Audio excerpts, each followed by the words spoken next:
The Orc kingdom was defeated and sent a group of underage orcs as beast slaves. The crown princess hastily claimed the handsome merman with healing abilities. I chose a severely injured black kitten on the verge of death. Later, the crown princess's merman died a tragic death from overexertion after being forced to overuse his powers. To my surprise, my little black cat recovered and transformed into an 8-tailed wish-granting feline, yet he remained cold and distant toward me.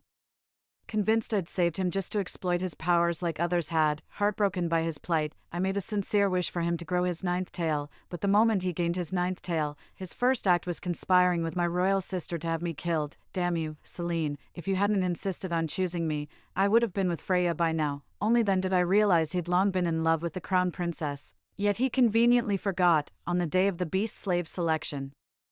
Her Highness never even glanced his way. When I opened my eyes again, I'd returned to the day of the beast slave selection. This time, I didn't even glance at him again, immediately choosing the wolfhound beside me that was frantically wagging its tail. Beast slaves, breed doesn't matter, what's most important is their loyalty to their master. 1. Freya, Celine, these are the beast slaves freshly delivered from the Beastmen Kingdom. Pick whichever one you like. The moment I opened my eyes, my mother's authoritative yet gentle voice reached my ears. I froze for a moment, staring bewildered at the rows of iron cages before me. Then it hit me. I'd been reborn. I'd returned to the very day when my imperial sister and I were choosing beast slaves in our past life. Women of Great Joe were warrior-born, their battle-loving nature leaving them frequently wounded. In our past life, when the imperial princess learned there was a mermaid with healing powers among these beast folk, she immediately claimed it for herself. After surveying the group, I chose a severely injured black kitten with emerald green eyes clinging to life. I knew that without intervention, its wounds would prove fatal within days, yet no one could have predicted that this frail little creature would transform into the legendary 8-tailed cat after recovery. The Orc Kingdom has long held legends of 8-tailed cats that grant wishes.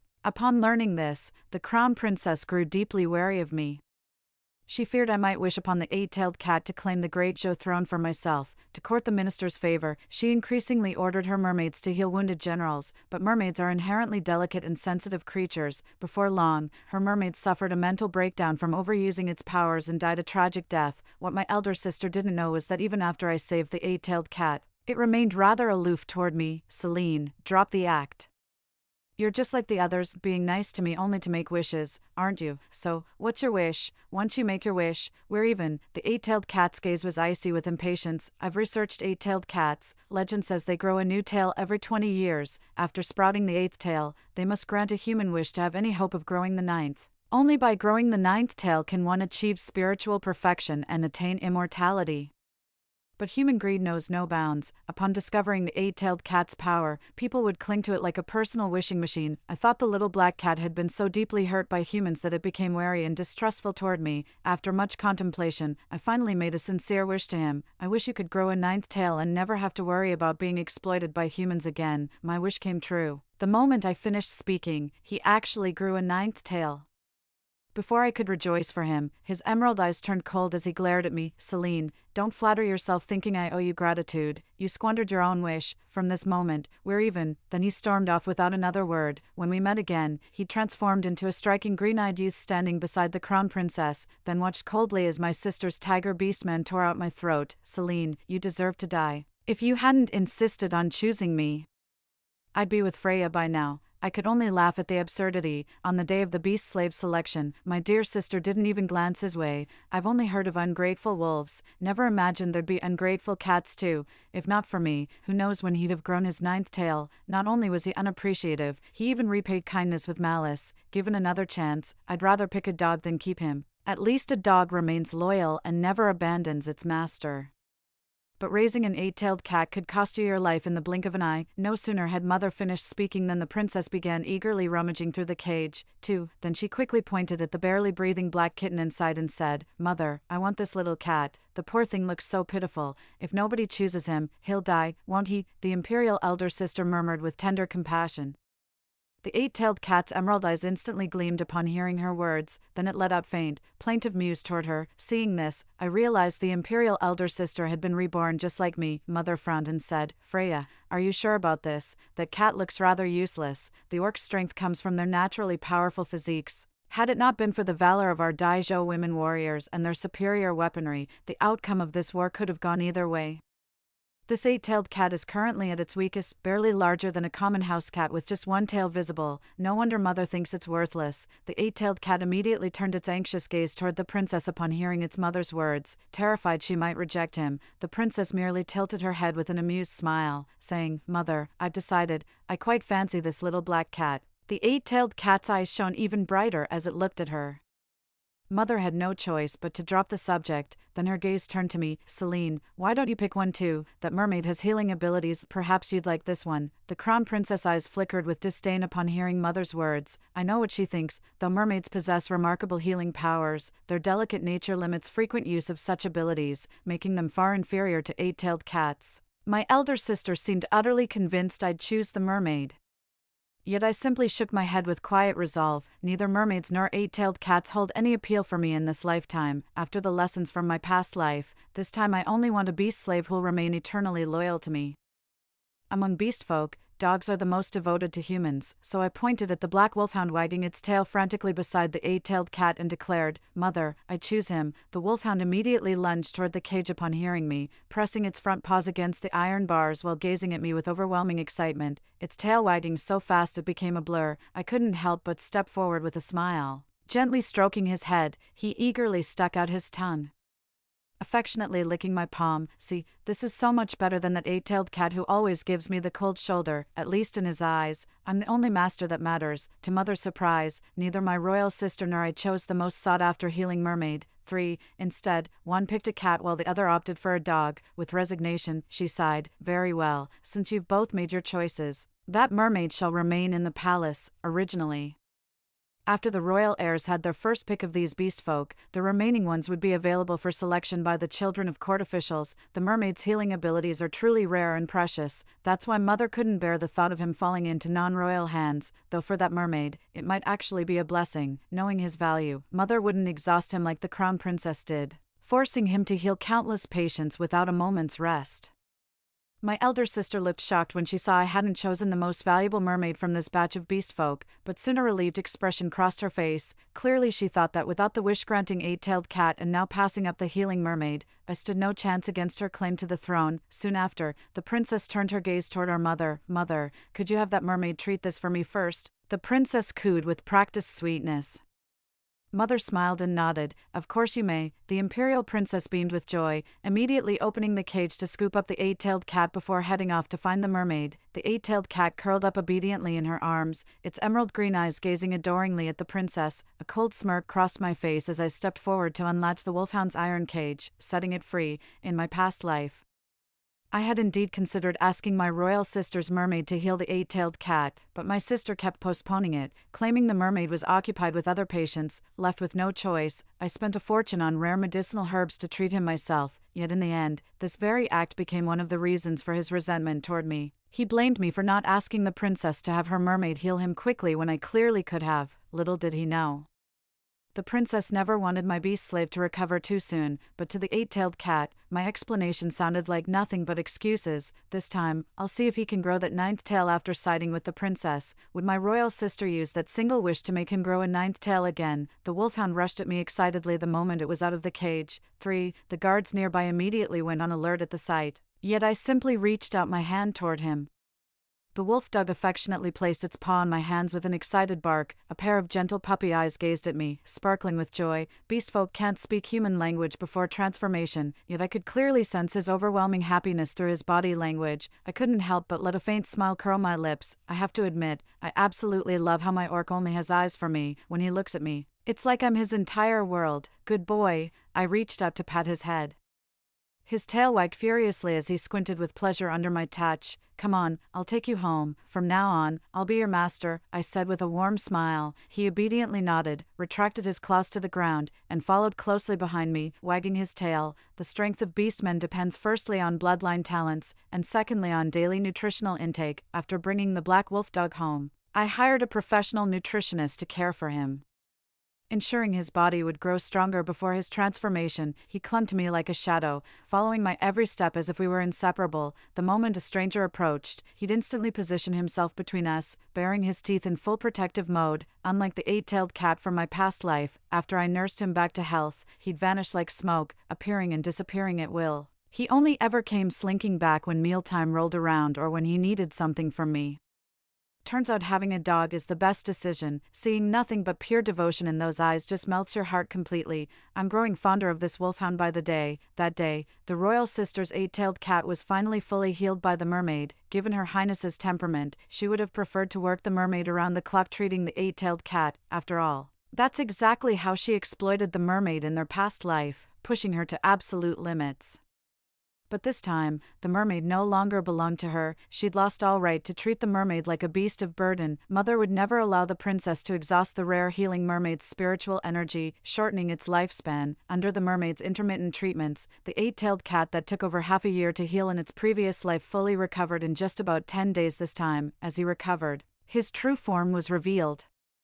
Mother was utterly astonished when she learned that the little black cat was actually the legendary 8-tailed feline. Then I felt genuinely happy for my elder sister. Splendid. It seems Freya truly has exceptional fortune to have discovered an 8-tailed cat. Mother's eyes sparkled with amazement. After all, Mother knew that those whose wishes are granted by an 8-tailed cat would enjoy lifelong happiness and prosperity, with blessings extending to their descendants. If my elder sister were to inherit the great Zhou dynasty, wouldn't all her descendants be showered with endless blessings? With the 8-tailed cat as her beast servant, the imperial sister gained increasing support among court officials, for, after all, to the ministers, forming a bond with such a mystical creature signaled divine favor. Aligning with her became the winning bet. Should the imperial sister wish upon the 8-tailed cat for the throne? Her ascension as the next empress would be virtually guaranteed. Nobody would turn down such a surefire opportunity. When they learned my beast servant was an 8-tailed cat in my past life, they secretly reached out to me constantly, trying to curry favor. Little did they know, my wish wasn't to become empress. I asked the 8-tailed cat to grow its 9th tail instead, after the 8-tailed cat evolved and betrayed me for my elder sister. Those ministers quickly switched allegiances to support her instead. The court mocked my foolishness. Not only did I waste my one wish, but ultimately paved the way for my sister's triumph. When I made that wish, I truly had no regrets about my choice. Otherwise, the 8-tailed cat wouldn't have actually grown its 9th tail because of my wish. But after granting my wish, he kicked me aside. That's when the regret hit me. I treated him with genuine kindness. I didn't expect love in return, but at least not outright betrayal, and in the end, he just stood there watching as my elder sister's tiger guards tore me apart. Say what you will about how I treat others, but I definitely saved his life twice. And how did he repay me? No wonder they say you can't tame a cat's nature. In my past life, I literally bet my life to prove this point, but in this lifetime, now that he's fallen into my sister's hands, dreaming of growing a 9th tail is pure delusion. Pity he wasn't reborn with memories of his past life. Otherwise, I'd pay good money to see his face when his 8th tail falls off from wish-making yet again. After 6 months of my devoted care, my wolfdog finally achieved human form. 5. A tall, slender youth stood before me with fluffy ears atop his head, his handsome, chiseled features softened by warm obsidian puppy eyes gazing at me with utter devotion, while a jet-black tail wagged furiously behind him. Master, I've succeeded in my transformation. The wolfdog lunged at me excitedly, stumbling backward. My hand accidentally landed on his lean, muscular waist. His seemingly unimpressive waist actually had rock-hard 8-pack abs that felt incredible to touch. Suddenly, my mind flooded with all sorts of naughty thoughts. They say few women can resist the charm of a man with that perfect V-shaped torso. Wonder how capable this young stud would be after transformation. Cough, my gaze faltered.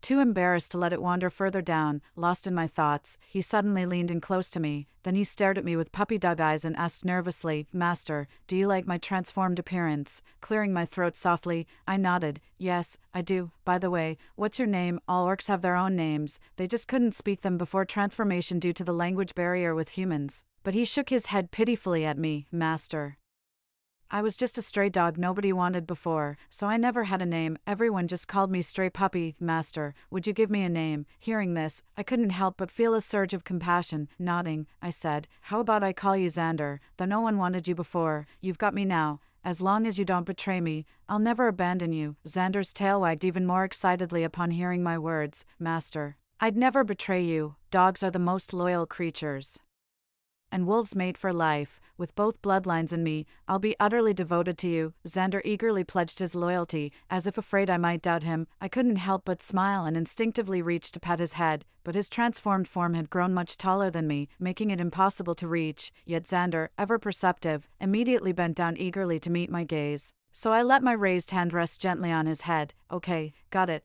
I trust you."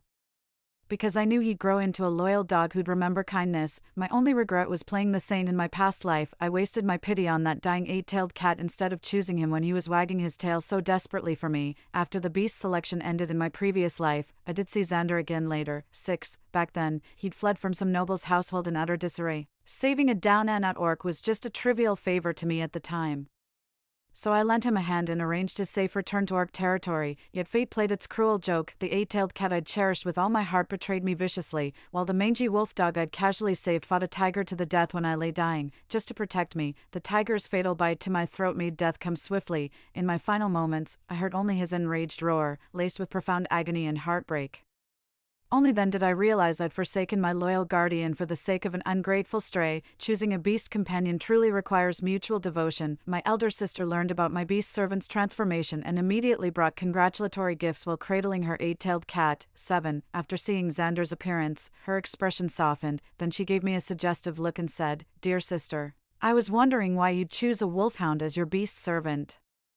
Now I see, you certainly know how to enjoy yourself. Tsk, that canine physique is an advantage no other beastman can match." I simply gazed at her coolly and replied, "You flatter me, elder sister. How could he compare to your 8-tailed cat? Though I've heard these wish-granting felines grow impatient with indecisive masters. It's been over half a year. Haven't you decided on your wish yet?" The elder princess smiled faintly, stroking the 8-tailed cat's fur.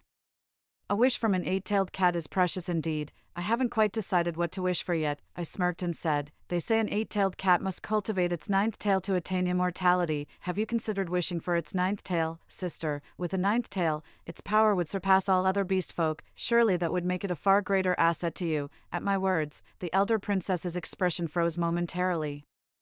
Yet the 8-tailed cat in her arms gazed up at her with hopeful eyes. The elder princess then said gently, "A 9th tail doesn't grow so easily. When our little one's cultivation reaches its peak, the 9th tail will come naturally. How could my mere wish make it happen?" I gave the 8-tailed cat a meaningful look, noting the profound disappointment in its eyes. "Fair enough," I quickly added, "but I was merely making conversation. Elder sister, don't let my words squander your one true wish." The elder princess nodded with a smile. "Of course, my little darling will always stay by my side anyway. I can make a wish whenever I want. There's no need to rush." "True enough," I agreed in reply. The moment the elder princess left with the 8-tailed cat, Xander scoffed. "Hypocrite, selfish. It's obvious she never intended to wish for that cat to grow its 9th tail." I stared at him in surprise. "How did you know she wouldn't make the wish I suggested?" Xander said matter-of-factly. "If the 8-tailed cat really grows a 9th tail, wouldn't that mean it can't grant wishes anymore? That woman reeks of something foul. I could tell she's bad news the moment I smelled her. There's no way she wouldn't use the only wish on herself. Master, you should stay away from her from now on," Xander warned me. His words left me utterly stunned. "Tell me then, what does my royal sister smell like?" I asked curiously. "They say dogs have an acute sense of smell." Could Xander actually distinguish between people's scents? Xander made a disgusted face and said, "She reeked of decay, this foul, fishy stench. I was terrified she'd pick me." Then he gazed at me affectionately. "Thank goodness you chose me, master." Seeing his relieved expression, I couldn't help asking, "What about me? How do I smell?" "Master smells absolutely divine," Xander said, inhaling the air around me obsessively. "Your scent makes me want to be your mate." I couldn't help but widen my eyes in surprise. "You still want to be my partner?" My voice involuntarily rose in pitch. Well, no wonder his tail was wagging like crazy when he saw me. So he was actually hitting on me. When Xander saw me glaring at him, instead of looking guilty, he gave me this pitiful, wounded puppy expression. "8, is it not allowed, master? Am I so terrible that you don't like me? Tell me what you don't like about me, and I'll change it, okay?" As he spoke, his perked-up ears drooped down, making him look utterly pathetic. My heart instantly melted. "It's not that I don't like you, but Mother would never allow me to take a beastman as my partner." Xander's eyes immediately lit up. "So Master does like me. Don't worry, Master, I won't put you in a difficult position. At worst, I'll accept being the secondary partner." "Surely His Majesty wouldn't object to that," Xander said earnestly. His words left me torn between laughter and tears, yet deep down, I felt genuinely moved. Despite his firm belief in monogamy, he was willing to compromise for my sake. I couldn't help but motion for him to lower his head, then reached up to gently pinch his beast ears. "All right, I'm not interested in polygamous pleasures. We'll cross that bridge when we come to it." Xander's face instantly flushed red as he nodded obediently. But that very night, He quietly slipped into my room in the dead of night. "Master, the night is chilly, let me warm your bed," said the towering beast-man youth, gazing at me with adoration. My eyes traveled upward to find his upper garments already discarded, his abs actually glistening under the moonlight. I couldn't help but swallow hard at the sight. Then Xander manifested his tail, gently guiding my hand to rest upon its fluffy surface. "Master, would you please pet my tail?" Xander gazed at me with puppy dog eyes.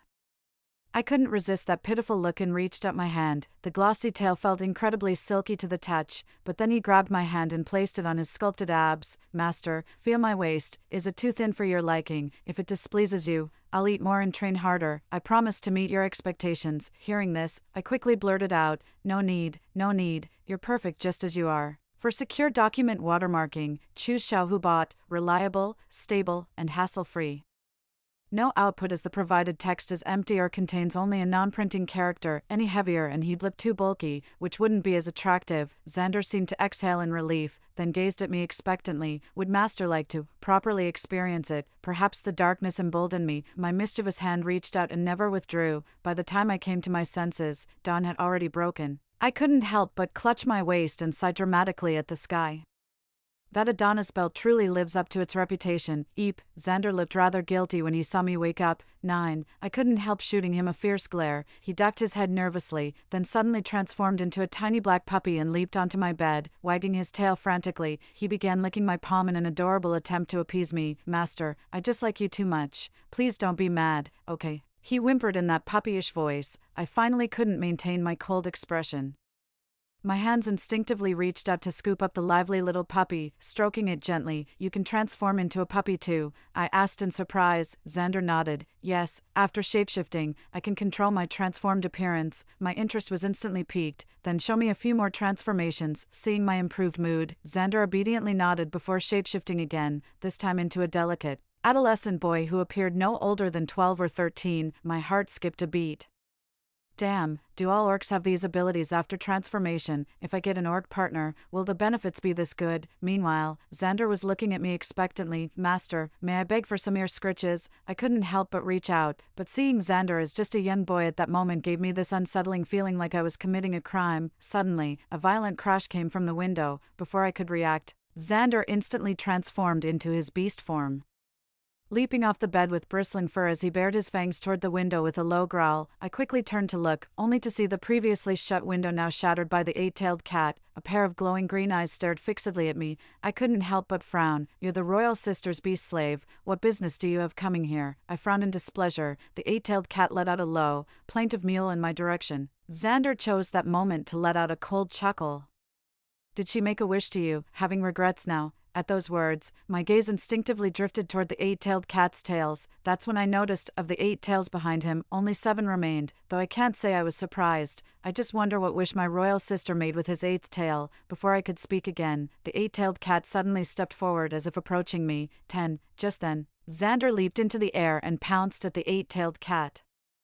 The two quickly tangled in a fierce fight, trashing the entire room. A vein throbbed angrily on my forehead. I immediately barked, "Cut it out. If you want to fight, take it outside." Xander finally came to a reluctant stop at my words. Baring his teeth at the 8-tailed cat, he growled, "Didn't you hear the master? Scram!" But the 8-tailed cat stood its ground, refusing to leave. The next instant, one of its tails abruptly fell off. Before I could process my shock, he suddenly began speaking human language. "Celine, I'm sorry. I misunderstood you before, but now I realize my mistake. Can you forgive me and let me come back to you?" He looked at me pitifully, his voice thick with remorse. I froze for a moment, then it hit me. Had this 8-tailed cat somehow regained memories of its past life? At this thought, my fists clenched involuntarily. "Forgive you, you don't deserve it. Didn't you always claim that if you'd met Freya first, she'd have made you grow 9 tails sooner, so where's your 9th tail now?" I sneered. "Forgive him. He's only regretting choosing the wrong master because the princess didn't wish for him to grow a 9th tail." Pa,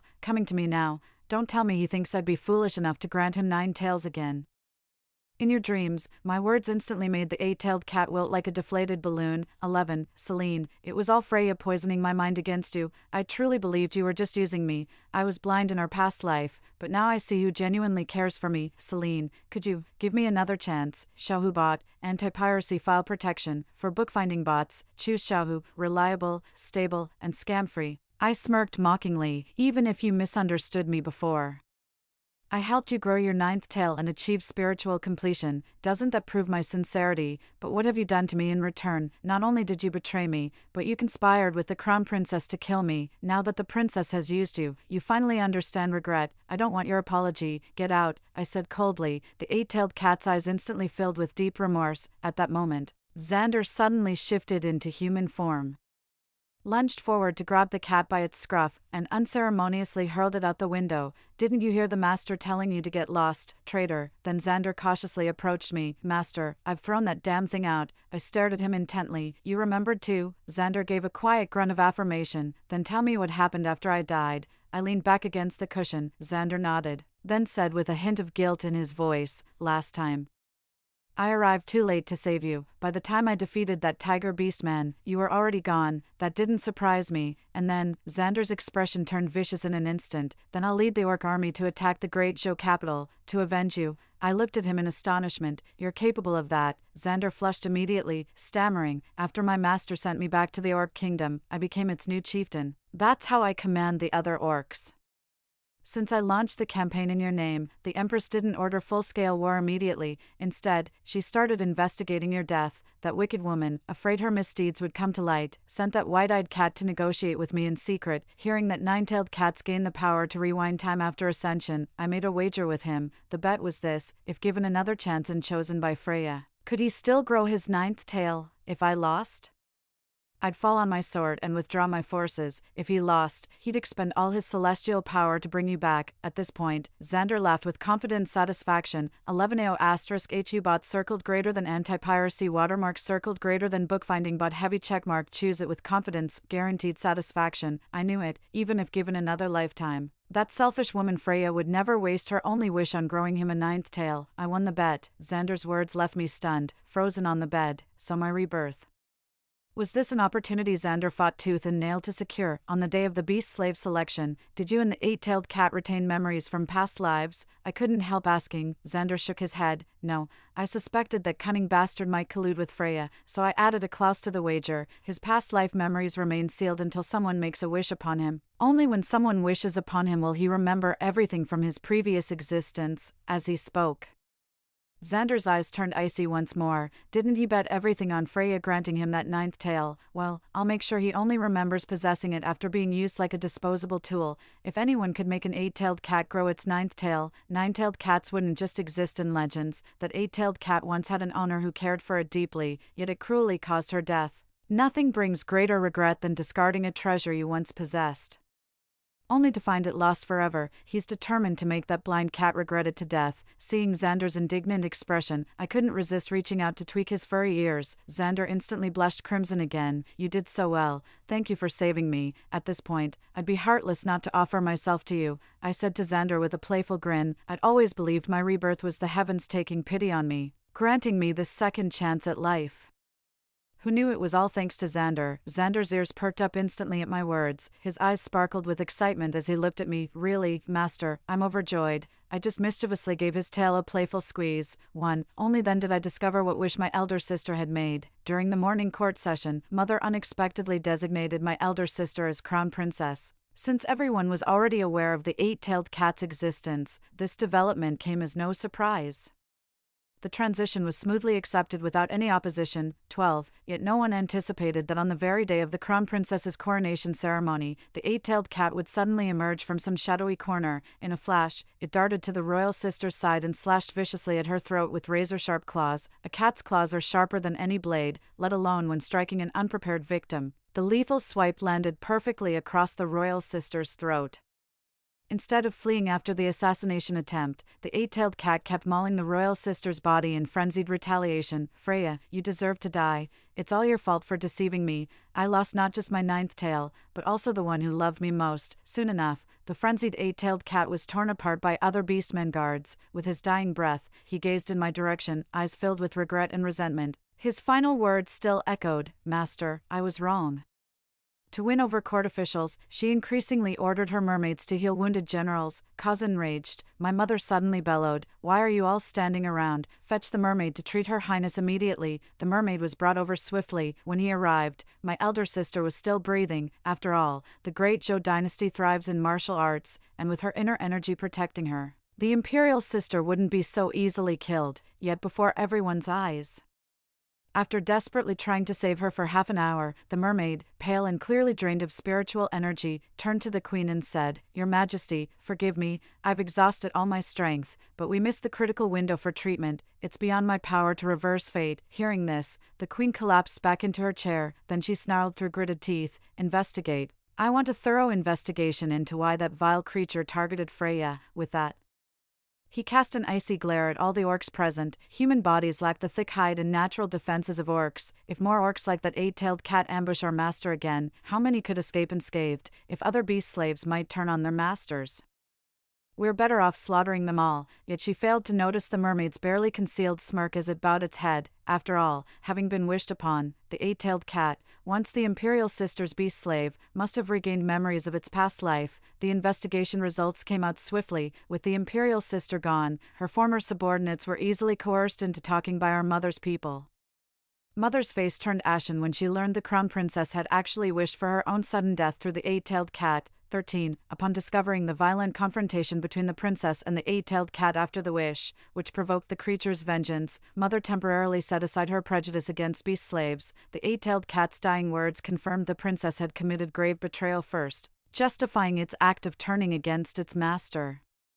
Whether it was the shock of learning about the death curse or not, Mother seemed to develop a heart ailment, her spirit deteriorating day by day. They hastily proclaimed me crown princess. Half a year later, my mother passed away. As crown princess, I ascended the throne without incident. After my coronation, I overrode all objections to make Xander my prince consort, because I know men may betray me, but my dog never will. The end. Story 2. On the eve of the apocalypse, my best friend, who had been immersed in bossy CEO novels for years, discovered she was pregnant during a Cold War with her boyfriend. Then she imitated the female protagonists in those novels and left with the baby, but in the blink of an eye, she witnessed her boyfriend with another woman. My best friend resented me, blaming the house I lent her for hiding her too well, which prevented her boyfriend from finding her. When the apocalypse arrived, zombies broke out. She viciously pushed me out the door.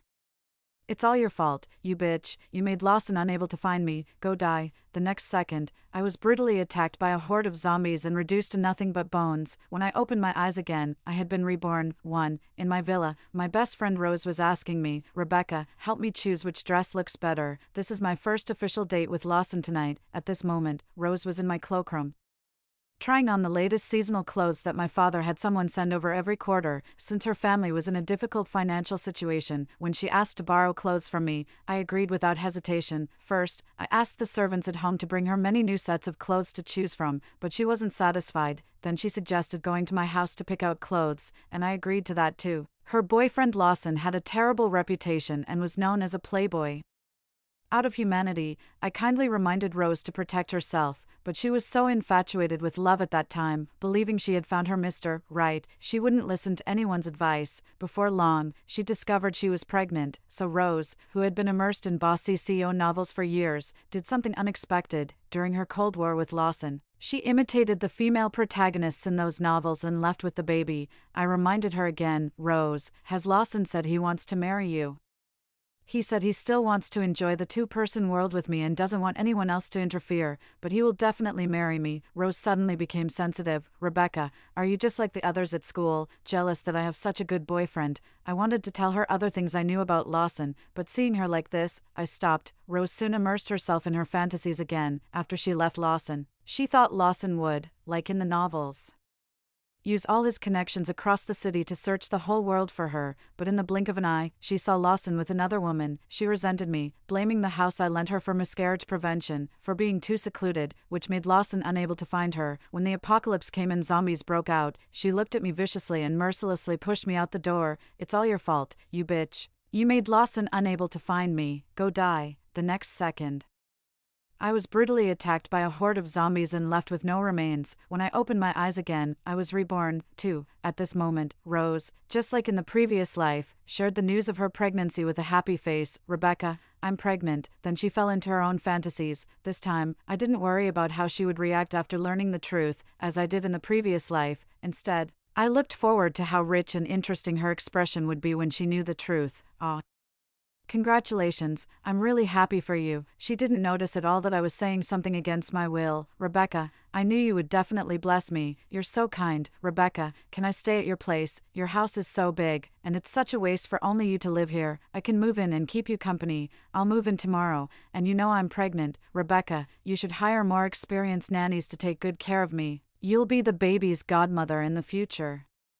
In the previous life, after Rose moved into my house, she treated it as if it were her own. She said she wasn't used to the guest room, so she asked me to give up the master bedroom for her to sleep in. She became increasingly picky about food. While eating expensive bird's nest, she would complain about the taste and make all kinds of demands, using the excuse that the baby wanted it. I once overheard her bad-mouthing me to someone behind my back. She thinks I care about these little things she provides. It's like she's feeding a beggar. I'll make the baby's father bury her in money in the future. At that time, considering how hard it was for her being pregnant, I didn't argue with her. I just wanted her to give birth to the baby and then stay away from such a person, but it was already too late. I looked at her quietly after she finished speaking. I pretended to be surprised and asked, "If you're pregnant with Lawson's child, shouldn't you live at Lawson's place?" Rose blushed shyly and revealed her naive and somewhat stupid idea. I deliberately picked a fight with Lawson, and we're in a cold war now. Since I'm pregnant and suddenly leave him, he'll go crazy looking for me. The thought of a handsome, rich, and affectionate man going crazy for me makes me feel so happy. When she said the same thing as in the previous life, my opinion of her didn't change. I still thought she was the one who had gone crazy. Rebecca, so you won't reject me, right? Of course not. I'll find you a suitable place for miscarriage prevention. This time, I wouldn't let her move into my house. Instead, I arranged another place for her. In the previous life, her child miscarried accidentally when they saw Lawson being affectionate with other women. This time, I was determined to let her give birth safely, so that it would be even more dramatic when she learned the truth. During Rose's pregnancy, after finishing my schoolwork, I would occasionally visit her. I brought her news about Lawson and a batch of the latest bossy CEO romance novels. I knew Lawson would search the whole world for me. Rebecca, don't let him find me. I'll give him a big surprise after I give birth to the baby. He'll love me even more. After saying that, she picked up the bossy CEO novel I brought her and became completely engrossed in it. Lost in the world of the bossy CEO, looking at her growing belly, the doctor told me that the baby in Rose's womb was very healthy. After hearing that, I felt relieved. The most urgent thing now was to prepare supplies before the apocalypse arrived. In the previous life, I had personally experienced the destructive power of the zombies during the apocalypse. Wherever they went, everything became a ruin in an instant, and no one survived. People were like ants in front of them. So this time, before the apocalypse, I had to prepare the supplies needed after the apocalypse in advance. I contacted professional craftsmen in this field, spent a large sum of money on the sturdiest building materials available, and gathered workers to reinforce the place. I paid them extra to work overtime and finished the job within a month. At the same time, I made a list of supplies and stocked up on all the food and daily necessities that could be stored for a long time. I anticipated the things that might be needed, the possible dangers, and how I should deal with them to get through the difficult times. When Rose accidentally learned that I was stockpiling goods, she couldn't help but mock me. Rebecca, have you lost your mind? How can you believe such ridiculous talk? I still remembered how Rose in the previous life had looked at me with disdain and spoken to me in a tone full of disgust. Her current reaction was exactly the same. I described it to her seriously. I saw it in my dream. They have long fangs, ferocious and terrifying faces, and can tear people apart in an instant. Suddenly, I shouted right next to her ear, scaring her so much that her face turned pale and she let out a loud scream. Rebecca, what are you doing? If something happens to the baby, Lawson won't let you off. She didn't know that I had been waiting for this day for a long time. 3. During Rose's pregnancy, I also kept an eye on Lawson's whereabouts. When Rose had a massive hemorrhage during childbirth, Lawson was still having a good time in some other woman's arms. Not long after giving birth, Rose couldn't help but go to find Lawson. She put on some makeup to cover her sallow and listless face and then went out. Before leaving, she begged me to go with her, and of course, I was happy to do so. I even told her Lawson's exact address. In front of the hotel room, Rose asked me uncertainly, Rebecca, is Lawson really inside? I nodded and watched her open the door nervously. Immediately, inappropriate sounds came from inside. Lawson was having sex with the woman beneath him. Clothes were scattered all over the floor from the door to the bed. Rose couldn't believe what she was seeing. Her eyes filled with tears. and she covered her mouth. The next moment, she let out a scream, picked up something, and started hitting the woman hard. As she hit her, she cursed madly. "I'm going to kill you, you slut. How dare you seduce my husband? I'm going to kill you. Kill you." The woman thought Rose was Lawson's wife. After getting hit, she hid in Lawson's arms. Lawson seemed to have forgotten who Rose was long ago and asked angrily, "Where the hell did this crazy woman come from?" His good time was suddenly interrupted, and Lawson was so angry that he wanted to strangle Rose. Rose suddenly stopped, her face covered in tears, looking at Lawson pitifully. "I'm Rose. How could you forget me?" Hearing Rose's question, Lawson felt extremely annoyed. When had he ever slept with such an ugly woman? Damn it, who wants to remember such an ugly person? Crazy woman, get the hell out of here. Rose was stunned. The thing in her hand slipped to the ground. She couldn't believe that Lawson could change his heart so quickly. "I'm your Rose. Are you angry with me because I left suddenly?" Rose finally got a good look at the woman in Lawson's arms. The woman somewhat resembled herself, and Rose became even more convinced. "It must be like that. She's my substitute, right? I'm back now. Get rid of her. I know you're angry with me and want to make me jealous, but I won't leave you again, Lawson. Please forgive me." "Okay, and I've already." Before Rose could finish speaking, Lawson had long lost patience with listening to a madwoman's nonsense. He directly drove her out of the room. "I was so engrossed in watching the scene that I didn't have time to dodge. Rebecca, what are you doing here?" I pretended not to hear Lawson's words. Lawson had pursued me when we were freshmen, but I couldn't stand his messy relationships with men and women, so I clearly rejected him. But in Lawson's eyes, it seemed like I was playing hard to get. He pestered me for a long time. Every time I saw him, I would keep a cold face and not respond no matter what he said. So he suddenly started to pursue Rose, who was in the same dormitory as me, passionately. It was the first time in her life that Rose had received such a passionate and romantic confession, and she quickly agreed to Lawson's pursuit. Only then did Lawson remember who Rose was, a country bumpkin he had dated out of curiosity. "So it's you." After that, she disappeared inexplicably. And he was glad to be free from her, without having to deal with the situation himself. Hope sparkled in Rose's eyes. "Lawson, you're not angry with me anymore. I knew you still loved me." Lawson had never met someone more narcissistic than himself, especially a woman. "Rose, did you damage your brain during the time you were gone? Didn't you look in the mirror when you got up this morning? Look at your disgusting face and your body that's as fat as a pig. Which man would be interested in you? Saying I'm in love with you is disgusting. You've probably read too many bossy CO novels." Lawson thought their relationship was long over, but now she was pestering him again, and she had ruined his good time, making him even angrier. Rose's face turned paler and paler. She opened her mouth but found she couldn't say anything. For several days, Rose seemed possessed. She ignored the crying baby. She kept looking at her postpartum body in the mirror, with the wounds on it looking shocking. During the next month, she worked hard on post-natal recovery and even took out a loan for plastic surgery. During her free time, she would be engrossed in bossy CO novels. A few days later, Rose suddenly asked me, "Rebecca, do I look the same as before I gave birth?" I nodded against my conscience. Rose pulled me to go find Lawson again, but if Lawson didn't want to see her, how could she possibly meet him easily? I took her to a banquet that Lawson was attending. This time, there was another sexy woman by Lawson's side. A hint of gloom flashed across Rose's face, but she quickly mustered up the courage and appeared in front of Lawson again. She forced a smile on her face. "Lawson, I've become beautiful again." Lawson was startled by Rose's stiff-looking face. "Damn, who are you?" "Lawson, it's me, Rose. What do I have to do for you to forgive me?" "I didn't leave you on purpose. I had my reasons." Lawson cursed. "Are you fucking crazy? Who cares where you went? I've told you I don't like you. I don't like you. Can't you understand human language? Besides, is this the kind of place someone like you should come to?" Rose's eyes filled with tears. When she wiped them, she accidentally knocked her newly augmented nose out of shape. At this moment, I walked over slowly and pretended to be surprised. "Lawson, why are you being so heartless today? You've made this beautiful girl cry."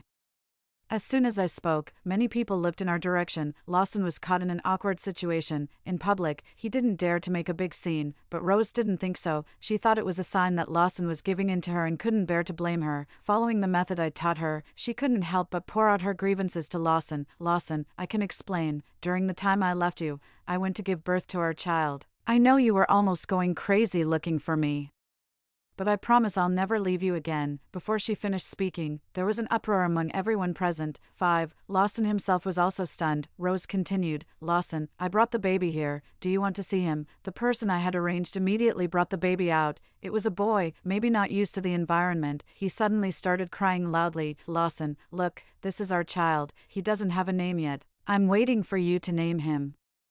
Rose smiled shyly and leaned on Lawson's shoulder. The moment Lawson saw the child, he was dumbfounded. Not caring how many important people were present, he lost his temper and pushed Rose away in disgust. "Rose, are you out of your mind? Even if you think with your ass, you should know I would never sleep with you." Rose was caught off guard and fell to the ground. At this moment, Lawson's father came over and slapped Lawson across the face. "You unfilial son.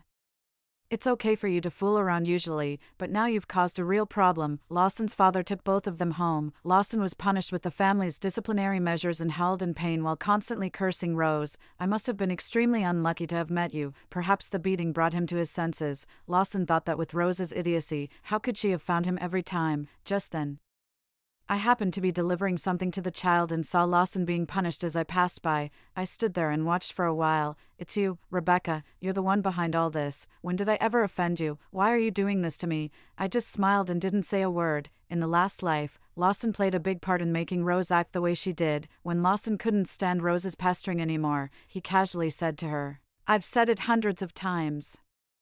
I only pursued you to make Rebecca jealous, otherwise, do you think someone like you could catch my Rose? Stop daydreaming. So now, since I have a second chance, how could I let my enemies live happily?" Just as Lawson was puzzled, I added fuel to the fire. Guess, soon after receiving his punishment, Lawson knelt in front of his father. Lawson's father interrogated them. "You're Rose, right? Tell me, is this child really Lawson's?" Rose nodded vigorously and said sincerely, "It's Lawson's. He's the only man I've ever been with." Lawson was so angry that he laughed and looked at me standing behind Rose. "Rose, don't be stupid. There's no way I would touch you. You don't turn me on at all. If I were to be with anyone, it would be the beautiful Rebecca, your best friend. Do you get it?" Suddenly, I, the onlooker, became the target of the conflict. I couldn't help but frown. Rose looked at me, then at Lawson, looking incredulous. "Rebecca, you too."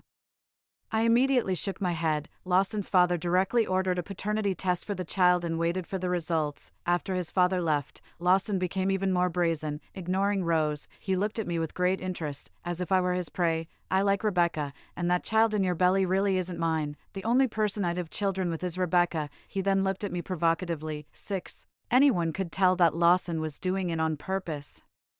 But the love-struck Rose couldn't see through it and fell right into Lawson's trap. "Rebecca, I thought you were my best friend, but this is how you treat me. No wonder you were so nice to me, helping me all the time, providing me a place to stay for free, finding people to take care of me, and always knowing where Lawson was. You've been planning this all along. You're so shameless for stealing your best friend's man. Rebecca, I'm going to kill you." She had completely lost her mind. All I could do was dodge her. Soon, the paternity test results came out, confirming that the child had no relation to Lawson. When Lawson described that night, he didn't even pay attention to whether Rose was there or not. With Rose's appearance and body, he couldn't get aroused at all, so he didn't care about her at all. Later, it turned out that Rose had been taken away by a group of people next door. No one knew who the child's father was. Rose was completely devastated and lost all her vitality. "But I love you. I only love you." The next moment, she went crazy, snatching the child from the servant and choking the child's neck tightly. She wanted to kill the child. Thankfully, Lawson still had some humanity left and pulled Rose away in time. "Rose, what are you doing? Have you really gone crazy?" Rose mumbled to herself. "If I kill the child, we can be together again. I want to have your children, lots of them. This bastard can't stay. He's my stain." "Lawson, is that why you don't want to be with me? Because of this child?" After learning that Rose's child had no relation to Lawson's family, she was immediately kicked out. Rose was a bit deranged, constantly mumbling to herself and going out to look for Lawson. When Lawson was sweet-talking his new girlfriend, Rose would suddenly appear out of nowhere. She scared them half to death, and this happened so often that it almost made Lawson lose his nerve. Rose would grab the woman and say, "You're just my substitute. Lawson only loves me. All of you are my substitutes. I'm the one he truly loves. The leading lady. Haha, you're all just substitutes." Finally, Lawson couldn't take it anymore and slapped Rose. She covered her face, looking shocked. "How could you hit me for a substitute? Rose, you lunatic, have you gone crazy enough? Stay away from me and don't ever show up in front of me again." Lawson had no desire to deal with her anymore and spat on the ground. What bad luck. Seeing how Rose was, I brought her parents over. After telling them the whole story, I handed Rose back to her parents. Rose's parents agreed to come because they heard that Lawson's family was rich and thought they could get some money out of it. So I arranged for a driver to take Rose's parents, the child, and rose to wait at the gate of Lawson's ancestral house early in the morning. Lawson had to get out of his cozy bed and rush home after a call from his father. "You unfilial son, get back here right now and deal with this mess." 7. When Rose saw Lawson, she immediately ran towards him excitedly and shouted, "Lawson, did you know I was waiting for you here and came back specially to pick me up?" "My parents said they're here to discuss our wedding, Lawson." "By my parents, a big villa nearby too. So our families can visit each other often." Lawson's expression was indescribable, and he frowned. Seeing this, Rose's mother immediately stepped forward to greet him. "You're Lawson, right? What a handsome young man. You and our Rose make a perfect couple, and this child looks so much like his father. They could be twins." I looked at Rose, whose hair was a mess and her face was so heavily made up that she looked like a ghost. Then I looked at Lawson. Although he had a gloomy expression, his handsome yet philandering aura couldn't be hidden. It was hard to say they were a good match, and the child didn't resemble him at all. I shook my head secretly. None of these people were easy to deal with. Lawson explained to Rose's parents that the child wasn't his and that he had no relationship with Rose, but Rose's parents were convinced otherwise and wouldn't listen to anyone. Finally, Lawson got so angry that he called the guards to throw them out.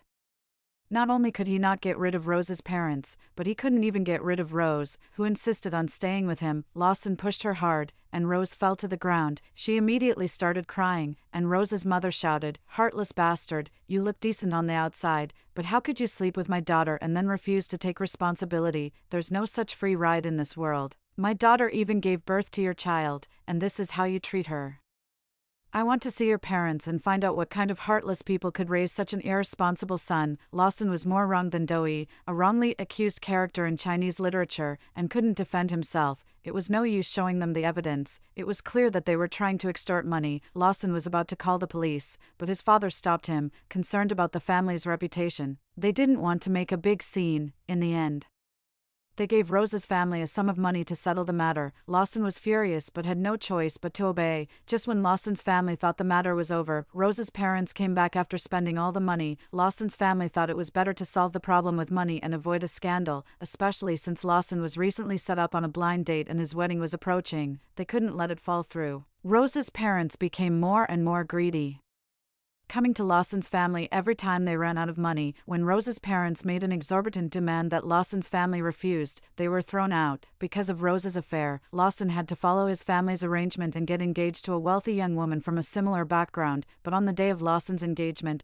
all 4 members of Rose's family showed up at the ceremony. The deranged Rose even inappropriately shouted "husband" to Lawson in front of his fiancée. "Lawson, are you finally going to marry me? I want to have many children with you." The atmosphere at the scene reached a boiling point, and everyone couldn't help but eavesdrop on the gossip. Lawson is a good-looking guy, but his love life is a mess. He doesn't know how to keep a low profile. It's really embarrassing to have this kind of scene at a wedding. I've heard that this woman gave birth to an illegitimate child for Lawson's family, but since the child's status isn't recognized, the family kept them away. I guess they were living outside. Even the woman's parents came to demand that Lawson's family marry her. Lawson's father was enraged and ordered people to throw Rose out. Lawson's fiancée slapped him when she saw the scene. "Lawson, I thought you had changed your ways, but I was wrong. You've really let me down." Lawson's fiancée, Sadie, was his former first love, who had left him to study abroad. After returning, they reconnected and got back together. Both families hoped they would get married since they knew each other well. Lawson grabbed Sadie's hand nervously and tried to explain, "Sadie, don't believe this crazy woman. I really have nothing to do with her." 8. With Lawson's past track record, how could Sadie believe him? "I sent someone to give the child back to Rose and take a message for her." Rose immediately ran to Lawson, showing off the child. "Lawson, look, this is our child. Doesn't he look just like you?" Sadie was furious.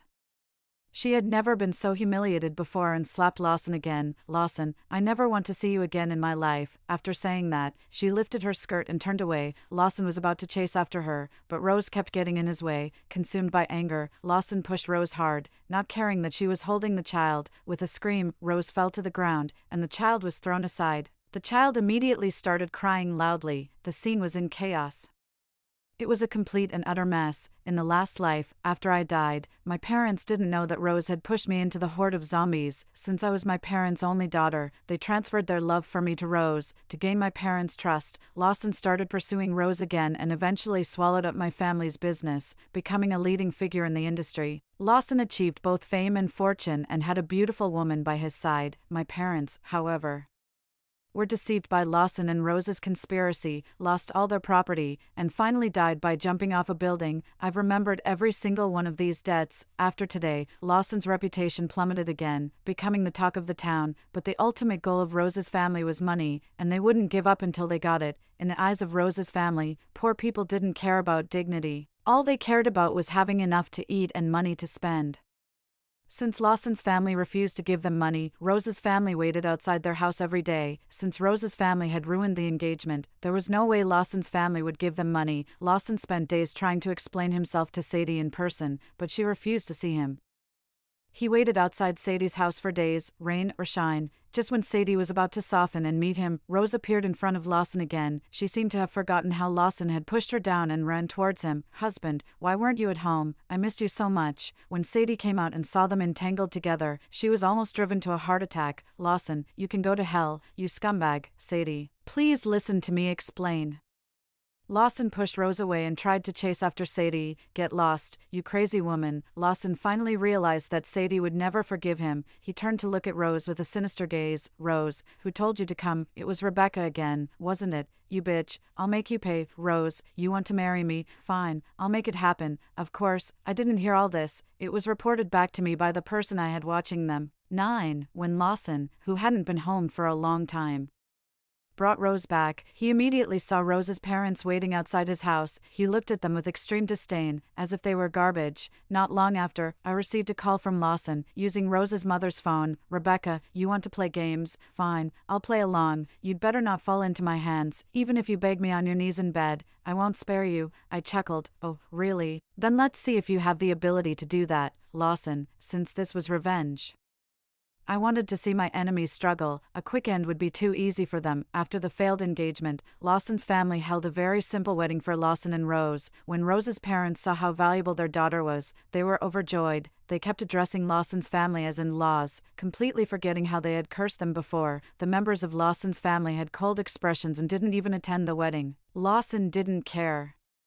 He just wanted to keep Rose close to prevent her from ruining his plans. After the wedding, Lawson locked Rose in the house and wouldn't let her go out. In Rose's mind, this was Lawson's possessive love for her, proof that he loved her deeply. "Don't worry, husband, I'll be good and won't run away." There was even a hint of excitement in her eyes as she said this. "Don't call me husband, you don't deserve it." Rose didn't believe him and kept calling him husband even more.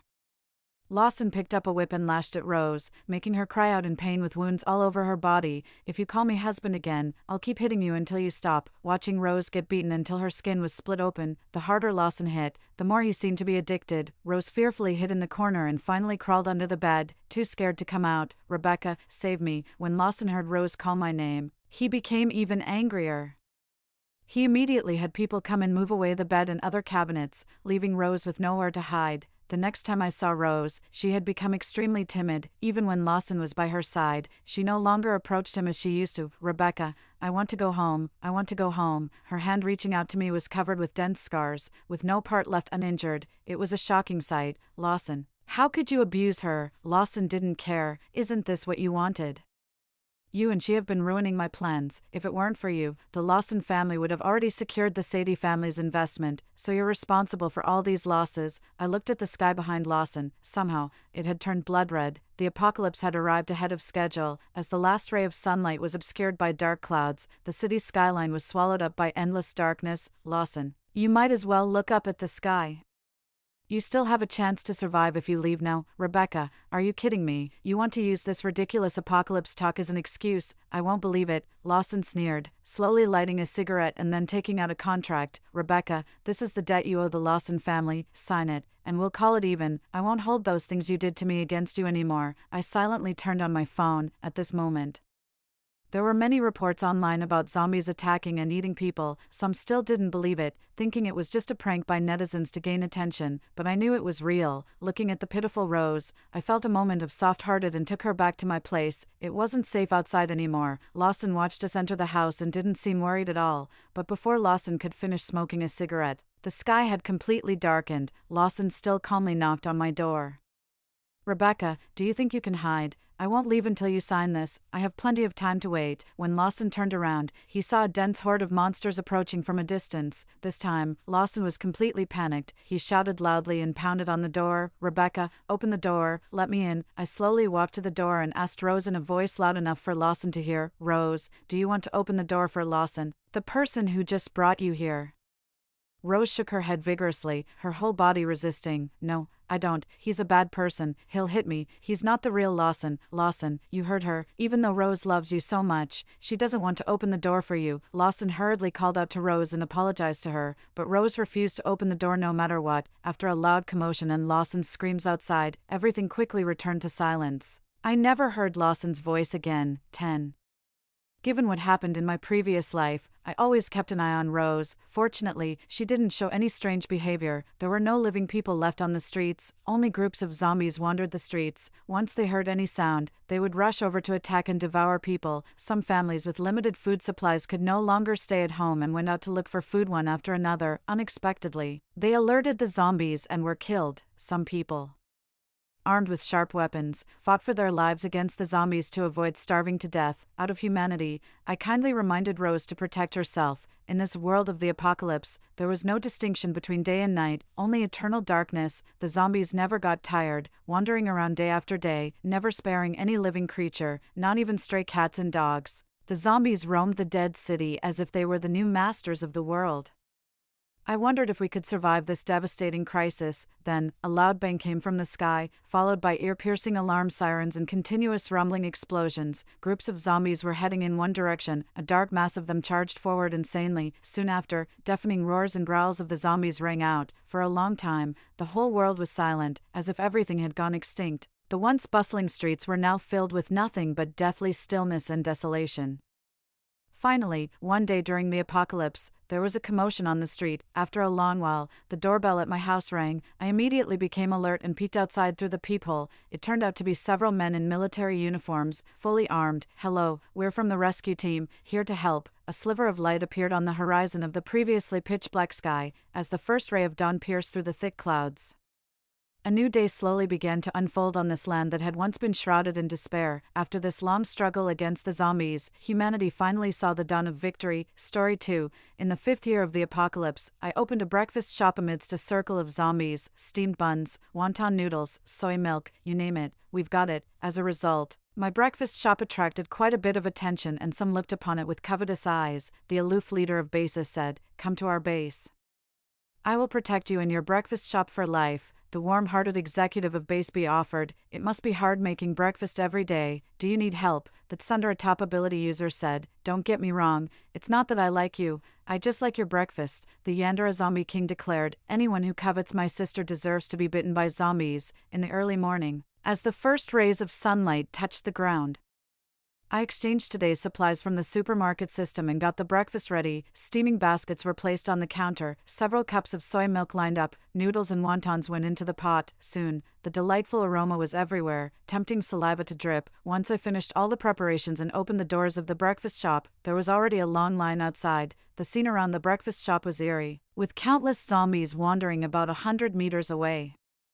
As if restrained by something, none daring to come close to the shop, let alone attack people. The customers outside were used to such sights and had no desire to attack the zombies. It was a bizarre kind of coexistence. The moment I stepped out, the disheveled customers in line immediately showed joyful expressions. "Open for business." I flipped the sign from "temporarily closed" to "open for business." The crowd surged, with many eager to rush in, but seemingly bound by some unspoken rule. They orderly queued up. "Miss Sue, I'll have a pork bun and a soy milk, please." I packed the pork bun, handed over the soy milk, and said, "All right, that will be 1 second-tier crystal core." In these apocalyptic times, crystal cores had become the hard currency, with higher-tier cores being rarer and more valuable. The man, wincing as if in pain, silently handed over a second-tier crystal core and joyfully accepted the long-missed pork bun and soy milk at a nearby table. A girl was devouring a deep-fried dough stick. Before the apocalypse, I never ate fried foods, they're bad for health, but now, I think they're absolutely delicious. The girl across nodded in agreement. I used to dine only in upscale restaurants, spending no less than 4 figures per meal. No, I think no fancy restaurant can match the taste of noodles from Ms. Sue's humble shop. The hustle and bustle inside the small shop was reminiscent of the pre-apocalyptic days, a nostalgic throwback. I served the cooked noodles, spicy beef noodles and 2 cups of soy milk. That'll be 5 second-tier crystal cores. As soon as I spoke, there was a slap on the counter, and the table shook. Why are these beef noodles and soy milk so expensive? 5 second-tier crystal cores, you might as well be robbing us. The middle-aged man was so angry his cheeks turned red, glaring at me fiercely. Second and third-tier cores were only found in zombies with special abilities. And those zombies were notoriously difficult to handle. I understood. He was short on money. I took back the beef noodles and soy milk, considerately swapping them for a steamed bun. This, for 3 first-tier cores. First-tier cores could be found in just about any zombie. However, the man ungratefully snatched back the beef noodles and threw a first-tier core on the table. Beef noodles used to cost only 12 yuan a bowl. 1 first-tier core is enough, and give me 2 cups of soy milk too. I twitched a smile. Sir, you are truly generous. You could have just taken them by force, but you still left a core for me. The man didn't catch my sarcasm, thinking I was easy to bully. Just as I was about to continue mocking him, I snatched the bowl of beef noodles from his hands and dumped it on the floor. I lowered my voice and said coldly, "No, this bowl of noodles is worth a top-grade crystal core. Get on your knees and lick it up." "What do you mean?" The man's anger flared up instantaneously, his palms conjuring a dangerous fireball. Clearly, he was a fire-type ability user. Although I don't possess combat abilities, I wasn't afraid of him. "Are you planning to wreck my breakfast joint?" Hearing this, the other customers quickly stood up, their own abilities manifesting in their palms, ready to confront the troublemaker. The tension was palpable. "What's going on here?" A frosty voice cut through the air, making the warm June air feel like the dead of winter. As the strikingly cool men entered the diner, everyone showed their respect. I took the initiative. This man wanted to smash up my place and leave without paying for his breakfast. The man frantically tried to explain. "No, that's not it, Leader Lawson." With a chill in his eyes that could freeze fire, Lawson barely lifted a hand before someone dragged the troublemaker out of my diner. Half a minute later, as I was cleaning up the spilled noodles, I overheard the diner's patron saying that the troublemaker had been expelled from the base by Leader Lawson. Lawson came back in as I was serving braised noodles and handed him a bottle of soy milk. "I'm glad you arrived just in time, or he surely would have smashed up my place." Just thinking about my diner in shambles made me feel suffocated. He spoke softly. "Let me know if you need anything in the future." "Sure, thank you," I replied with a smile. Lawson had been a regular since the day I opened. Every time there was trouble, he was there to help, which was one of the reasons I wasn't afraid of that man earlier. Seeing my smile, the ice in Lawson's dark eyes seemed to melt a bit. He picked up his chopsticks and elegantly ate the noodles, bringing an air of finesse to the humble diner. After finishing his meal, he left without lingering, generously tossing 2 third-grade crystal cores my way, though he was already far away.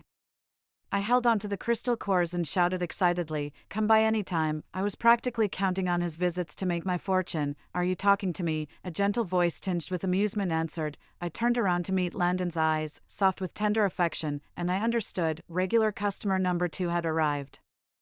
"On my way here, I heard there was some trouble in the shop. Is everything resolved?" Landon's voice was as gentle as a spring breeze, often clearing away my bad moods with just a few words. I nodded. "Lawson took care of it." Landon paused, then smiled. "I'm a bit disappointed it wasn't me who helped Serena. Please let me handle it next time you're in trouble." He stepped closer, reducing the distance between us. As I looked up, I could see my reflection in his eyes. My cheeks flushed, and I stumbled back a few steps. "Okay, sure," I stammered. Landon laughed, straightening up. "I'd like a bowl of pumpkin porridge and a cup of soy milk for breakfast today, please." As someone ordered, I reflexively responded, 2 third-grade crystal cores. "Thank you for your patronage." Landon tapped my forehead with a smile, calling me a little money grubber, but still placed the crystal cores in my hands. He had to lead a team out to gather supplies, and after having breakfast, he left with a "see you tomorrow." He left my little tavern in a hurry. As business hours were drawing to a close, only a few customers remained in the small tavern. I was clearing the tables when I heard a boisterous voice from afar. "Damn, these zombies are all going down at my hands sooner or later, every time." His voice announced his arrival before he appeared. No need to guess, I knew it was Levi. "Hey, serve me 3 portions of spicy wontons," Levi commanded. Settling down in a vacant spot with his 2 underlings, I slammed down 3 extremely spicy servings of wontons on the table. "First off, my name isn't Hay," he retorted, "and the second," I said, "is that'll be 5 second-tier crystal nuclei. Thank you for your patronage." Only when he drew nearer did I notice the blood-soaked bandage on Levi's face. I was taken aback. "Are you hurt?" Levi covered his face with his hand, quickly turning his cheek away. One of his underlings chimed in, "Yeah, we were on a mission yesterday, and ran into a tough zombie in the horde. Levi got scratched up, we told him to rest, but he wouldn't even stay in bed, insisting on coming here for breakfast." The other underling winked and teased, "I bet Levi just wanted to see you, Boss Sue." Levi swiftly rose from his chair and glared at his subordinates. "Stop spouting nonsense," his underling teased further. "Then why are you blushing, Levi?" I turned to look. Indeed, his face was as red as a beet. Levi clenched his fists. That's just you guys making me furious with your nonsense. I come here for breakfast every day and I'm sick of seeing her face. Why would I want to see her? I'm just hungry." Levi tried to explain. I glared at him. "Since you're tired of seeing me, you could just send your underlings to pick up breakfast from now on. No need to see me." Levi turned away, his cheeks still flushed. "No need to trouble them. I'll come myself for breakfast, even though I'm tired of it. I can still bear it," I responded. "Well, thanks for bearing with it," Levi replied. "You're welcome." After business hours, I kicked Levi out of the tavern, charging him 2 extra crystal nuclei for my irritation. Levi called me a heartless boss but obediently paid up, once everyone had left. I opened my cash drawer and poured out all the crystal nuclei I had earned that day on the table. They clattered, filling the surface with colorful heaps. I was delighted. I accessed the supermarket system in my mind and the shopping options unfolded. A 3rd-tier crystal nucleus could buy 2 boxes of meat, a 2nd-tier one a pack of rice, and a 1st-tier one a pack of flour. I exchanged them for the supplies needed for the next morning's breakfast. Soon, the kitchen was stocked with bags of food, including seafood. At the same time, dozens of crystal nuclei vanished from the table. This was my supermarket system, which had appeared in my mind the day the apocalypse began. I packed the remaining crystal nuclei into bags, filling 2 hefty ones, then slipped out the door stealthily, choosing back alleys. I encountered no humans or zombies. About 10 minutes later, I pushed open a small door and just as I entered, a voice filled the room. "Sister, I thought you weren't going to come. I was about to send my people to look for you." The thought of being hunted by a horde of zombies jolted me, my legs going weak. No need to look for me. If I promised you, I'd definitely come. "Here are today's crystal nuclei. Eat up." I placed the 2 bags of crystal nuclei in front of Lincoln. Lincoln extended his pale, terrifying hand, took a crystal nucleus, and began crunching on it with his teeth. Every time I saw him eat a crystal nucleus, I wondered if his teeth could really handle it. "Sister, why are you staring at me like that? Do you want some too?" Lincoln tilted his head and looked at me, his dark eyes clear and seemingly harmless. It reminded me of our first encounter, when I saw him among a group of zombies. He looked at me with the same expression. I thought he was just a boy from a base who had fallen on hard times, so I saved him without a second thought. Only later did I realize that he wasn't just in trouble, he was actually the king of zombies. As the saying goes, it's easy to invite a god, but hard to send one away. Since then, Lincoln has stuck to me. Not only that, but I have to feed him crystal cores every day. Watching him casually crush a level 3 crystal core, my heart bleeds. He's like a creature that devours gold. However, I've gained a little benefit too. In this post-apocalyptic world, no zombies dare attack me. They won't even come within 100 meters of my little shop. "Sister, are you daydreaming again? Are you thinking of me?" Lincoln pulled me over, his brows suddenly furrowed. "Sister, are you hurt?" I had forgotten that, as a zombie, he was particularly sensitive to the smell of blood. I showed him my left hand, which now sported a band-aid on the index finger. "I accidentally cut my finger while chopping vegetables today, but it's a small wound, nothing serious. I'll have a friend with healing abilities take a look later." Before I could finish, Lincoln tore off the band-aid and his tongue grazed my wound, the sensation both warm and tingling. "What are you doing?" I panicked and quickly withdrew my hand. "Your blood smells so good." I couldn't resist. Lincoln licked the corner of his lips. "Besides crystal cores, there's something else I want to eat now." I remained silent. Lincoln asked, "Aren't you going to ask what it is? What else could it be but my blood?" I raged internally. Lincoln ate quickly, polishing off 2 bags of crystal cores in no time. After eating the crystal cores, his pale skin gained a hint of rosiness, making him look more human. I looked at the 2 empty bags. Wow, he didn't leave a single core for me. My heart ached slightly. "Sister, I want more." Lincoln pursed his lips, looking pitiful. I hesitated. "There's none left. Why don't you kill a few zombies and eat their crystal cores?" Lincoln was shocked. "Sister, they are my subordinates. How could I harm my own subordinates? So, it's fine for others to cut them down and give them to you. Ha. I would call that laziness. I'll bring you more crystal cores tomorrow." As I pondered raising the prices for tomorrow's breakfast, Lincoln pulled me into his embrace. "Sister, you don't need to go to so much trouble." He brushed the long hair off his shoulder and pressed his lips against my neck. Half an hour later, I staggered back home. In the mirror, the spot on my neck where Lincoln had touched was now marked with a red bruise, looking almost like internal bleeding. My neck still retained the cold touch of Lincoln's body. I touched it with a fingertip and hissed in pain. Is he a zombie or a vampire? He almost drained all my blood. If it weren't for the fact that I wouldn't turn into a zombie, I'd definitely smash Lincoln's head in. Nighttime. With few entertainment options. Most humans would be asleep at this hour, but I was still hard at work in the kitchen, preparing for tomorrow's breakfast. Suddenly, there was a rustling noise outside the rolling shutter door of the small shop. Someone was outside. Zombies wouldn't come here. Could it be that someone wanted to take advantage of the dark night to rob and kill, to kill me and then loot the supplies of my breakfast shop? My heart trembled with a rustling sound that seemed like someone prying a door open. And my hand clutching the kitchen knife began to sweat. Gathering my courage, I shouted toward the door. "Who's there?" A weak voice responded after a moment. "Lawson, Lawson." It indeed was his voice, but why on earth would he appear here in the middle of the night? I raised the shutter door to find Lawson sitting on the ground, leaning against the wall, with a significant amount of fresh blood flowing from his abdomen. The scent of blood permeated the air. And though the zombies lurking about 100 meters away were eager to move closer, they dared not, perhaps out of regard for Lincoln, fearing that the zombies would lose control and attack. I hurriedly helped Lawson into the small diner. "How did you get hurt? Where are your men? Are you alone?" "I was out exploring this afternoon and encountered a swarm of zombies. I got separated from my team," Lawson explained. During the separation, he encountered an unusually ferocious zombie he couldn't defeat. The trail of blood had attracted too many zombies, so he had no choice but to seek refuge in my diner, a place zombies strangely never approached. With no one around who possessed healing abilities, I could only rummage through the medical kit to physically stop his bleeding. Fortunately, the wound wasn't severe. I applied pressure to stop the bleeding, sprayed some Yunnan Baya on it, and wrapped it with gauze. "Thank you." Lawson looked at me, his usually cold voice softened slightly. Once everything was settled, I finally noticed his sturdy physique and my hand that had inadvertently rested on his abs. I couldn't help but notice they felt quite nice. I chuckled awkwardly and withdrew my hand. "Sorry about that," Lawson replied calmly. "I don't mind."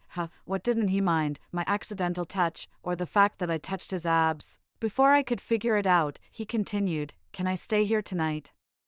Given Lawson's injuries and the distance to his base, it was risky for him to travel in his weakened state as any zombie could attack him on the way. I took him upstairs and picked a guest room for him. The next day, I had to sell breakfast early in the morning, so I got up and carefully made my way downstairs without waking Lawson. The diner was bustling, and I was swamped with work. "Do you need help?" I looked up to see Landon watching me with a gentle smile. I declined. "No need." "How can I let a guest help? Am I just a guest then?" A hint of sadness flickered through Landon's eyes. Feeling a twinge of guilt at his expression, I replied, "Of course not." Caught in his earnest gaze, I added, "We're still friends, aren't we?" Landon smiled wryly and ruffled my hair. "When will Serena ever learn?" I was about to respond when I noticed Landon's gaze shift towards the staircase, his gentle eyes turning sharp. Following his gaze, I saw Lawson descending the stairs with ease. Then, I saw Landon's uncharacteristically cold smile. Why is this man in Serena's house? The animosity between Landon and Lawson wasn't new. At the breakfast diner, I'd often heard about the strategic moves and almost fierce rivalry between them over recruiting people with abilities for their respective bases. I glanced between Landon and Lawson, feeling a chill as my palms began to sweat. With a grave expression, I began to contemplate whose side to take if a fight broke out. Wondering if I should first protect my breakfast setup. "Why am I here? Strange, isn't it?" Lawson was the first to speak, igniting the dangerous tension in the air. I saw Landon's usually calm face crack as he stared icily at Lawson. Unperturbed, Lawson approached me and asked quietly, "Where did I put my clothes from last night?" "Clothes? He didn't bring any clothes last night, did he?" I shook my head unconsciously. "I didn't see you bring any clothes." Lawson didn't seem to care. Maybe I remembered wrong. I thought he was just confused, but when I turned around, I met Landon's dark gaze. His stare made me feel inexplicably guilty. Was it my imagination, or was there a broken spring in his voice? "Last night, clothes. Did this man sleep here at Serena's place?" Putting it together like that, I finally realized what seemed amiss. It did sound rather suggestive. Don't misunderstand. It's not what it seems, I hurriedly explained to Landon, after I finished. Landon's expression softened like a warm spring breeze. He first expressed regret that Lawson was still around, then gently ruffled my hair. "Landon warned me not to let just anyone into my home and to be wary of those with ulterior motives." Lawson glanced at the hand on my head. "In broad daylight, this physical familiarity seems more suspicious than mine," Landon retorted. "Serena and I are close," Lawson responded. "Indeed. After all, you are Serena's friend." He emphasized the word friend. He clearly heard the conversation between me and Landon. Landon couldn't muster a smile. The two men exchanged glares filled with hostility. Both of you, standing here like guards, are scaring away the customers from their breakfast. Move aside. Before the tension escalated again, I quickly shouted and pushed them to the side. If you're not having breakfast, then leave. Eventually, both ordered their breakfast and sat in opposite corners of the small diner. I breathed a sigh of relief for the survival of my shop. Hey, give me a spicy wonton. Levi appeared right on time. Why aren't you resting at the base after getting injured, and instead coming all this way for breakfast? I remembered what his two subordinates said yesterday. Levi, blushing, said, I was just too hungry. It's not because of you, don't get the wrong idea. Me, what did I misunderstand? Levi slowly took the wonton, hesitating several times as if he wanted to say something. I noticed his hesitation. Is there something you want to say? The flowers at Dongya have bloomed. If you really want to see them, I guess I could take you, but I'm not really interested in going. I received a glare from Levi. He grabbed his wonton and angrily found a corner to sit.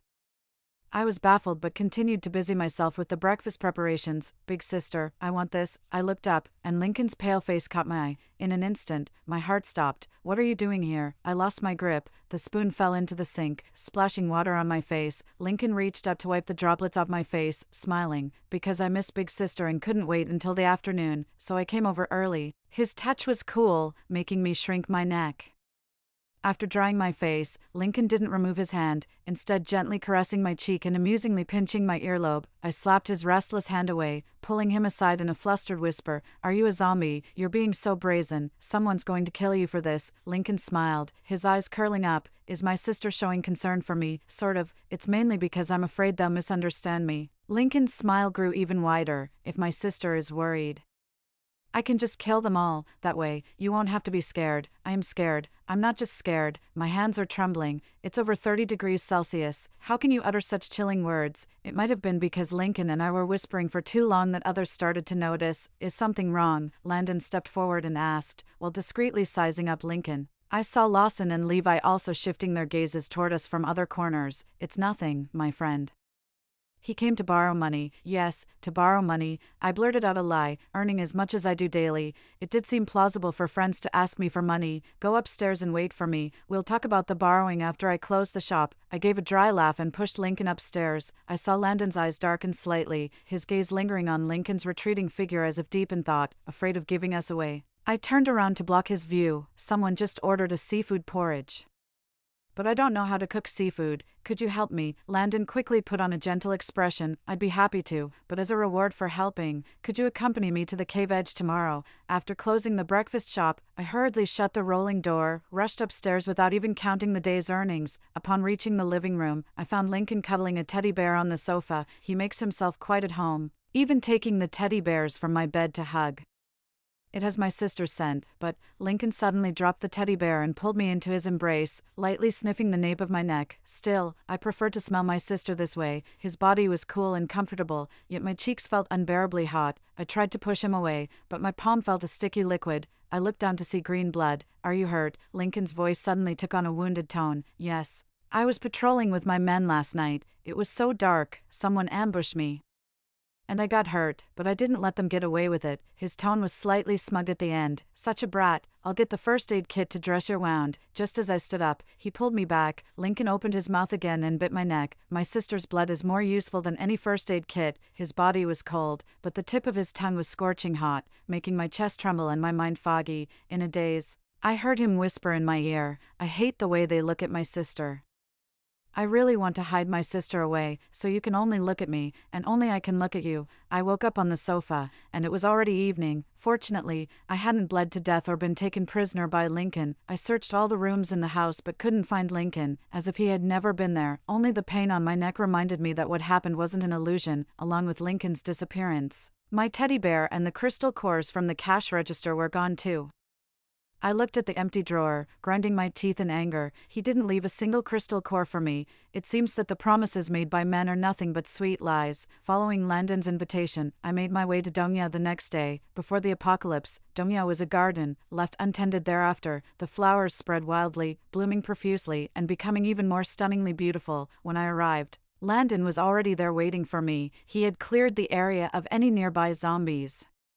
Sorry, have you been waiting long? I asked as I jogged over. What if I said I've been waiting a long time? Would Serena compensate me? Landon replied, a gentle breeze tousling his hair. His voice and gaze softened with tenderness. I'll throw in an extra bottle of milk with your breakfast tomorrow, I quipped, breaking the mood. Having a bottle of milk in the post-apocalyptic world was something quite coveted. Landon seemed surprised for a moment and then chuckled softly. Serena, you're quite amusing. I wasn't much interested in flowers and was preoccupied with delivering a crystal core to Lincoln. After admiring the flowers for a bit, I prepared to say goodbye to Landon, but he spoke first, holding a gardenia he had been searching for. Serena, do you know the meaning behind the gardenia flower? He asked. What is it? I responded, puzzled. Landon didn't answer. Instead, he leaned in and tucked the gardenia into my hair near my ear.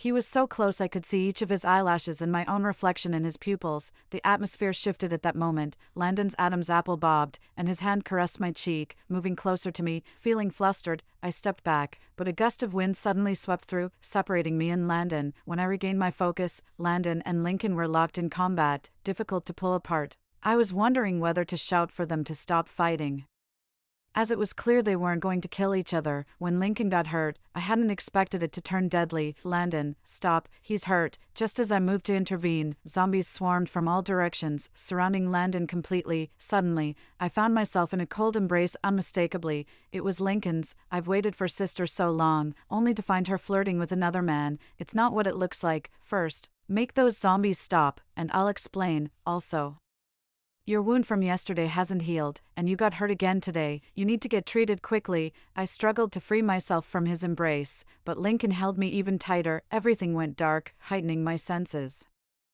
I could feel the gardenia being taken from my ear and even heard the sound of footsteps. As the grip around my waist loosened, I looked up to see Lincoln flashing a menacing smile at Landon across the crowd of zombies. Before I could decipher the smile's meaning, Lincoln clutched my chin and pressed his lips against mine fiercely. Sister is mine. Those who covet her deserve to be bitten by zombies. Landon wasn't killed by the zombies, but the fact that Lincoln was one became known to others. From the day Landon first met Lincoln at the diner, he had his suspicions, which were confirmed when he saw Lincoln's green blood after he was injured. The next day, Lincoln's face was printed on a 5-star wanted poster. I examined the poster closely. He did look handsome. I must admit, I had reason to suspect that the person who printed the poster was also swayed by appearances. Levi was the first to come looking for me, relieved to find me safe and unharmed in the diner. You're really foolish, not even realizing that the other person is a zombie, yet you still befriended him. Levi remembered Lincoln, who had come looking for me at the store last time. Recalling that I introduced him as my friend, he even asked if I knew where Lincoln usually hangs out. I shook my head. After Lincoln was injured a second time, he once again absconded with my crystal core. This time, he had somewhat of a conscience and left me a few cores. Furious, I went to settle the score with him, but he was nowhere to be found, not even his little house. It was as if he had vanished from the face of the earth. As I pondered where else Lincoln could be hiding, I saw Levi looking hesitant and uneasy. Landon mentioned that you discovered the zombie when you went to the cliff's edge with him. You said you weren't interested in viewing the flowers. You didn't join me last time when I asked. His voice faded. I nodded, yes. But I went because Landon asked me to. It wasn't something I wanted to do on my own. Levi's face turned pale and then flushed. A young underling patted him on the shoulder. Levi, don't let your pride ruin your life. Levi clenched his teeth. You know nothing. I don't care whether she goes with me or not. To protect me from any potential harm from Lincoln, Levi, Lawson, and Landon took turns keeping watch over me during this period. Anyone unaware would have thought I was the one on a wanted poster. One night, after washing up, I came downstairs. Lawson stood outside the shop, blending into the dark night, quietly gazing into the distance. The deep night often breeds negative emotions. I took a bottle of beer and 2 cups from the fridge. It's on the house tonight, a treat for me. Beer and peanuts in the dead of night are the most comforting. Thank you. Lawson took the beer, unexpectedly, after a few drinks. His gaze began to blur. I never imagined that the normally composed and aloof leader was, in fact, a light drinker. He sat upright, looking solemnly at me. I straightened up too, ready to listen to him seriously. However, his deep voice wavered. Serena, come to our base. What about my breakfast shop? The breakfast shop can be moved to our base too, so you won't have to worry about zombies. I smiled quietly without responding. Lawson continued, Serena, I will protect you and the breakfast shop for a lifetime. A week after Lincoln disappeared, I finally received news about him. Landon said that Levi's Special Abilities Squad had found him. Levi's power was recognized as the strongest, especially against an injured zombie. Quickly, they captured Lincoln, who was now detained in the base's laboratory. I was stunned. The word laboratory made me think of a lab rat being pricked with needles, snapping back to reality. I found myself running to the gate of their base, not being a part of the base. The guard wouldn't let me in. When Lincoln came out, I was holding a wooden stick, nearly attacking the guard in my desperation, tears of distress in my eyes. Are you worried about me, sister? Do you like me too? Because you're worried about me. His smile was pleasant, and his eyes sparkled with excitement. Everything before me seemed like a blurred film, except for Lincoln under the sunlight, distinctly clear. It wasn't until he pulled me into his embrace that I dared to confirm this wasn't my imagination. Holding the wooden stick, I stared at him blankly. You weren't captured, were you? Locked up in a lab as a test subject. Lincoln said that he had consumed so many crystal nuclei that he had already evolved. The old men at the base took a sample of his blood and found it to be red, indistinguishable from that of a normal human. They thought they had captured the wrong person. Especially since there were many zombies around that day, and Landon might have made a mistake. After discussing it all morning, they decided to revoke Lincoln's warrant and release him. Only then did I realize that his body was no longer the same. His skin was rosy like an apple, and he exuded a warm and comforting heat. Half a second later, the stick in my hand changed direction and landed on Lincoln. You didn't remind me, and you took so many of my crystal nuclei without leaving any for me. I almost couldn't keep the breakfast shop running. Taking the crystal nuclei is one thing, but you also took my teddy bear. I haven't had it to cuddle with at night. Taking the teddy bear is one thing, but you've been gone for so long. My vision gradually blurred, and I couldn't see his face clearly, but the unease in my heart had already dissipated, because I knew he was right here. The grievances of the past few days flowed out with my tears. Lincoln leaned in, his clear eyes serious and intense, his tongue catching the tears on my cheeks, sweeping away my lips and tongue as well. The surroundings fell into silence momentarily. Apart from the chirping of insects and birds, all I could hear was my heart pounding like a drum. He said, Sister, I missed you too. Yes, the secret deep in my heart was seen through by him. I missed him. Lincoln proudly took my hand and showed me around the breakfast shop, almost flaunting our interlocked hands in everyone's face. I found Lincoln annoying and pushed him into a corner. Turning around, I saw Levi just entering, looking dejected. His followers were patting his shoulder, as if comforting him. I walked over and heard his low growl. Don't get me wrong, how could I possibly like her? I only like her family's breakfast. His followers pointed behind him. Levi turned around and, upon seeing me, fled in panic. I blinked innocently. Am I that scary? His followers shook their heads. Before we could talk further, Lincoln came up discontentedly and hugged me from behind, fiercely saying, I should have let the zombies bite them to death, so you'd only have eyes for me. Long ago, you were the only one in my eyes. I told Lincoln something he didn't know. When we first met, his complexion was unnaturally pale, but I still took him home to see him every day. I carried bags of crystal nuclei to him every afternoon. That night, I intentionally got lost and drunk, sneaked out, and spent the whole night asking the zombies outside the shop where Lincoln was. Landon asked me about the meaning of gardenia, which I knew well. I did not agree to Lawson's suggestion, and I pretended to be foolish in front of Levi. Lincoln's eyes curved, and he told me something I didn't know. The process of a zombie's evolution was painful, and during that week, he endured by thinking of me. He said he wanted to become human because of a casual remark I once made. Zombies and humans surely can't reproduce together, can they? Repro? I choked, my cheeks burning hot. After that, the breakfast shop had a new co-owner. I was in charge of cooking, and the co-owner handled the cash register. A warm reminder, dear customers, please refrain from staring at the boss for more than 3 seconds on the way back to base. You never know when a zombie might suddenly appear and scare you to death, otherwise, you will end up miserable.